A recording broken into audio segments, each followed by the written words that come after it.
trying to... Bruins fans! It is not talking out! Specifically this one! Specifically, latest mark number 35! That is a 3-1 victory over the Vancouver Canucks. Welcome back to Into the Den, everybody. And like, do I even really need to say anything? Like, do I need to say anything about this? All right. First, all right. Let's try and get through it. First game with Hathaway and with Garnett, Hathaway, and Dmitry Orlov. I'm not gonna lie, they played pretty well. They didn't play amazing. They didn't play awful. They played pretty well. But for the entire Bruins team, I'd say that honestly, this is one of the worst. This is one of the worst wins that we've had all season. Yes, when counting up the points, they don't ask how, they ask how many. But at the same time, you really want to beat a team that's gunning for it's really gunning for frickin' who is it for Bedard. You want to beat that team realistically like 4-1 or something like that. You don't want the last goal of the game to put you up 3-1 on a goalie goal with 47 seconds left in the game. But we'll get to that. Other big piece of news is that the Bruins is that for the first time in like a month, the Bruins have activated Tomas Nosek off LTIR and waived Vinny Lettieri. I don't get it. I don't know why we put Lettieri on waivers. I mean, I know the Penguins put Kasperi Kapanen on waivers, but that was more so, also as a cap move because they needed to bring back Jan Ruda. But at the same time, like, both of these players are good. Both of these players are good. You could conceivably have both of these players in like the top 9 of a team. But like, really, you're putting them on waivers? Don't even try and send them down to the minors. You okay? Just do that. Anyway, early in the first period, we're really just going to be talking about the first and third period because the second period was really just filled with nothing but penalties. So the first period is pretty good. Bruins are really commanding it. Brisebois ends up going to into the box for elbowing Nick Foligno. You can't really, and like he just gets it right in his freaking face. It's the 7th best power play unit against the absolute worst penalty kill in the entire league, and with just a little bit left on the power play, Lindholm takes a feed from Krejci, who's at like the top of the face-off circles, and snipes through pretty much the entire, like 5 or 6 different bodies of traffic to put the Bruins up 1-0 like halfway through the first. And with time winding down on off a face-off, Bruins don't win it, but DeBrusk jumps on it and causes enough ruckus to make the puck go astray. He takes it, he feeds it to Marchand, and Marchand just bursts right through and backhands it in to put the Bruins up 2-0. Yeah, this is gonna be a short episode. This is gonna be a short episode of the show because honestly, we all deserve a drink after that. Now, during the third period, the Bruins are playing really good hockey until Brock Besser ends up pushing, until Connor Garland ends up causing a stir in the front of the crease. Brock Besser ends up taking the puck and just pushing it past Celine Solmark. You really don't want to see that, especially in the third period against one of the worst teams in the league. It's now 2-1 Bruins. And then we get into the 4-1 150 final 5.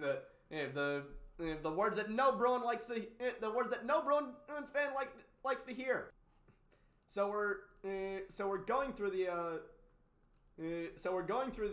game through the final 5. Freaking Canucks goalie Artur Silovs is looking for a time to get off the ice because that kind of, it's kind of what you want to do. And he finds it with like a minute and a half left. With 52 seconds left, Linus Ullmark with the puck. He's setting up. He is setting up.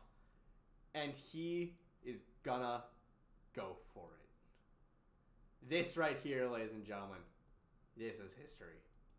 He takes it. He lobs the sucker all the way over the...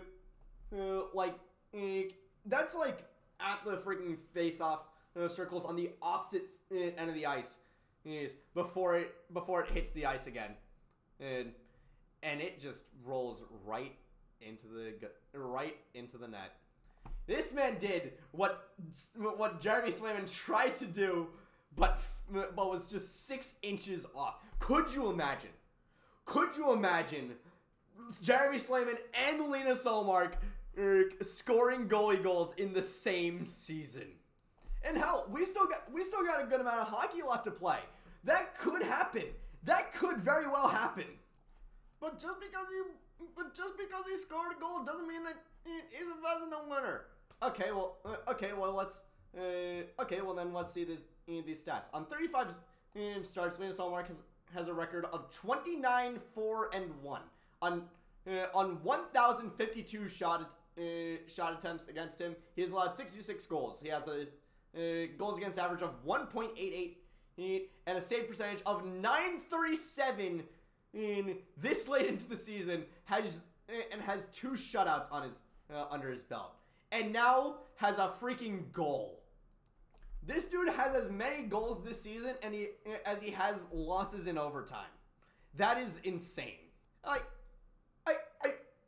don't know what else to say. I really do not know what else to say. What else do you want me to say? Go to Bruins Twitter right now. Go to Bruins Twitter right now, and you will see everybody losing their mind. I don't even know if the Bruins official Twitter account has a graphic for Ullmark scoring. As it turns out, they did have the graphic, as denoted by the phrase, as denoted by the tweet saying, "Okay, we did have the graphic. Here's what it looks like." Oh my god. Oh my god. What a wonderful, wonderful time to be alive. Not just a wonderful time to be alive. What a wonderful time to be a Bruins fan.